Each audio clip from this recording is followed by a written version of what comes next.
Lecture du livre des Actes des Apôtres.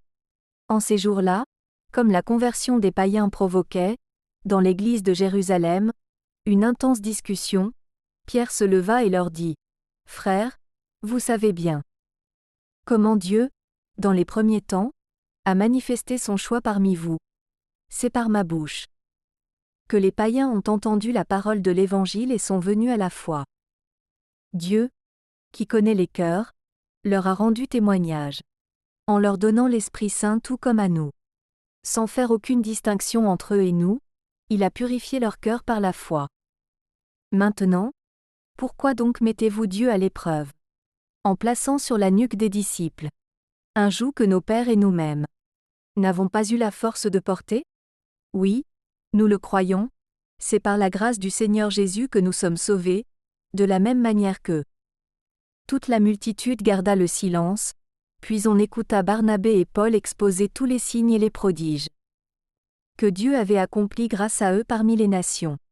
Quand ils eurent terminé, Jacques prit la parole et dit : « Frères, écoutez-moi.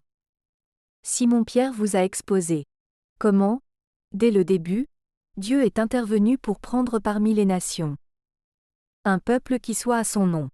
Les paroles des prophètes s'accordent avec cela, puisqu'il est écrit : Après cela, je reviendrai pour reconstruire la demeure de David, qui s'est écroulée.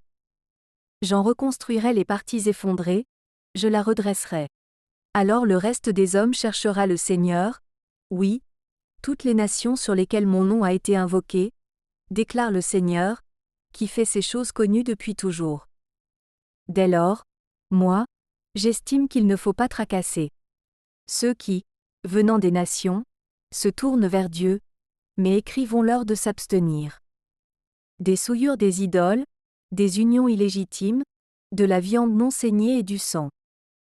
Car, depuis les temps les plus anciens, Moïse a, dans chaque ville, des gens qui proclament sa loi, puisque, dans les synagogues, on en fait la lecture chaque sabbat. Parole du Seigneur.